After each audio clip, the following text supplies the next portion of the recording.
This is our second video on macromolecules. This one's going to focus on the structure of the macromolecule.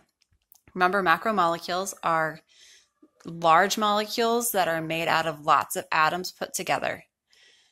You have four types of macromolecules: carbohydrates, proteins, lipids, and nucleic acids. Let's start with carbohydrates.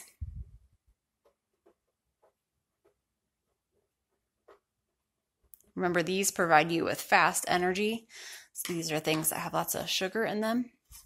The monosaccharide is a glucose molecule. This one is specifically a glucose molecule. In general, the monosaccharide, the monomer, is a monosaccharide.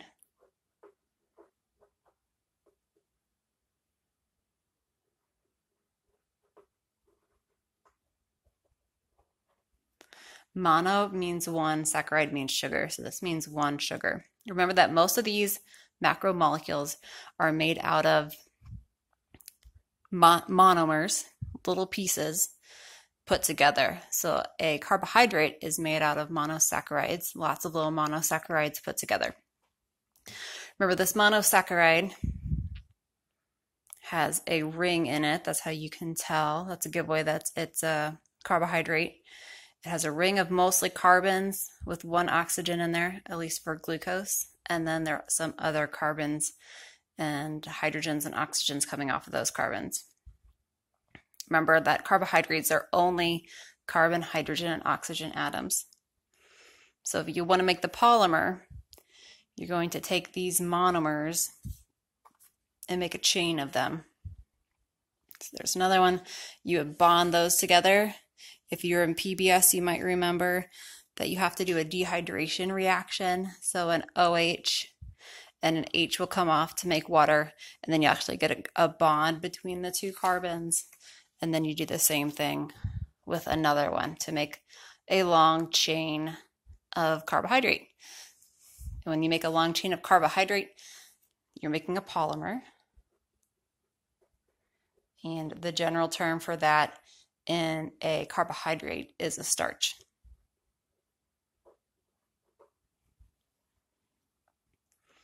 All right, the next one we're going to do is a protein.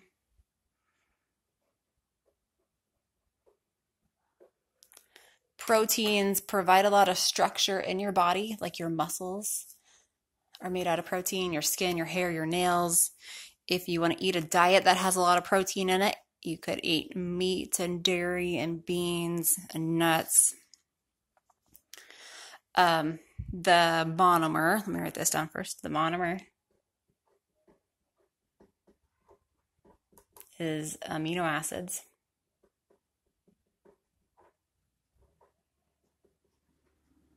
Remember that there are 20 of them in your body. Some of them you can get from your food. Some of them you can make.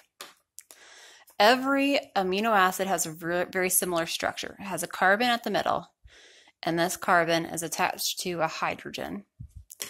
And then on one side, the carbon is bonded to what's called a carboxyl group, a carbon within a double bonded to an oxygen, and then an oxygen and a hydrogen. That's collectively a carboxyl group.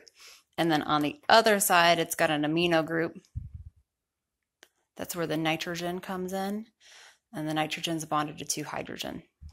So all amino acids have that part in common. You have 20 different ones, so something has to be different. That's this R group down here. So it's not technically an R. There is no element R. This R is replaced by a set of atoms that makes each one of the amino acids in your body, each 20 of them, different. Then to make the protein, you have to take these amino acids and put them together. So I went ahead and did that here. So if you look at this carefully, you've got an amino acid here. It looks a little different because I took out this OH and I took one of the hydrogens off the nitrogen, and that I made a peptide bond.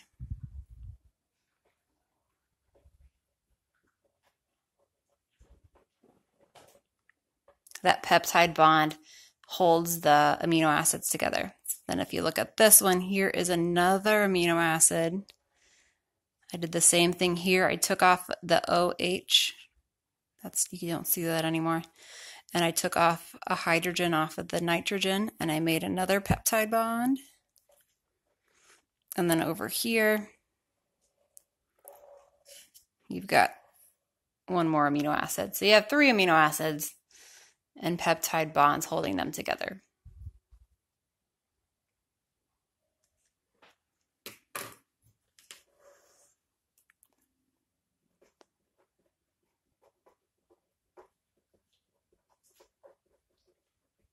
Polymer on this one is a protein. You might hear it called a polypeptide.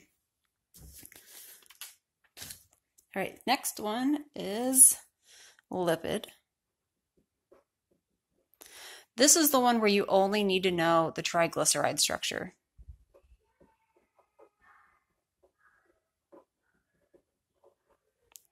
There's no amino acid, or there's no monomer, there's no polymer, but I am going to show you the parts of the triglyceride. So the glyceride part of the triglyceride is this glycerol backbone.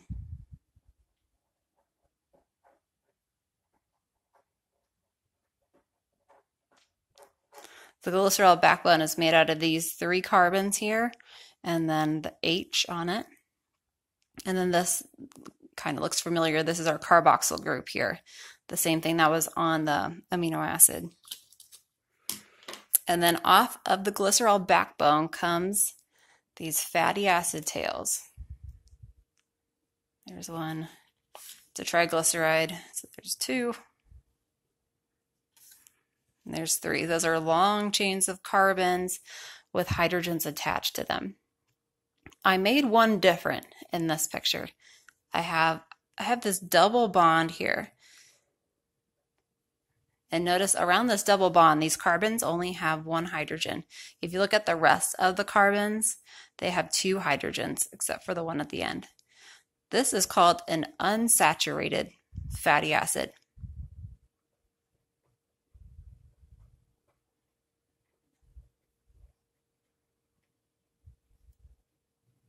You may have heard about saturated fats and unsaturated fats. When you read food labels, a saturated fat is like this one at the top. It is fully saturated with hydrogens.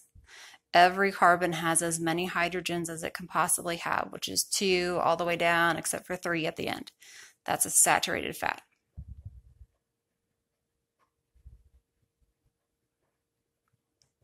And you may have also heard that those aren't as healthy for you. Animal fats tend to be more saturated fat. Unsaturated fat with these double bonds are healthier for you. They tend to be more liquids like olive oil. They're fats that come from plants. All right, and then the last type is nucleic acid.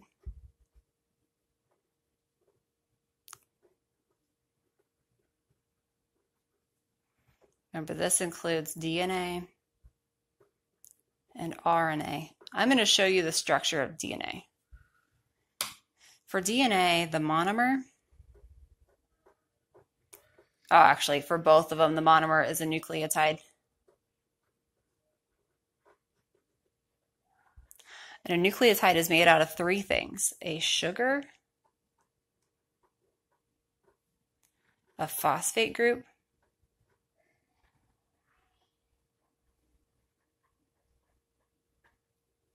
and a base. And if you think back sometime, you probably learned that you have 4 bases in DNA. You can have adenine, A, thymine, T, guanine, G, and cytosine, C. If you have one of each of those, that is a nucleotide. This picture is going to be a little bit different. I didn't draw out all the atoms because there are lots of them. I just drew the sugar, the phosphate, and the base.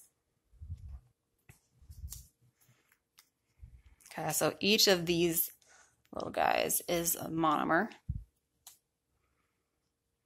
And then if I take those and put them together, they connect with the bases in the middle. So I've got one there. I connect the sugar to the phosphate on the outside, and the base is in the middle. So my base, looks like a ladder. The sides of my ladder go phosphate, sugar, phosphate, sugar, sugar, phosphate, sugar, phosphate. And you might notice that this side is upside down compared to that side. That's right, I didn't just draw it wrong, but the strands run in opposite directions. We'll talk more about that later. And then you've got bases in the middle. I just wrote base for now, but remember that in DNA, A pairs with T, so this could be an A and that could be a T, and G pairs with C, so that could be a G and a C. But if you break this up, you can see to make this little piece of DNA, you need 4 nucleotides to come together.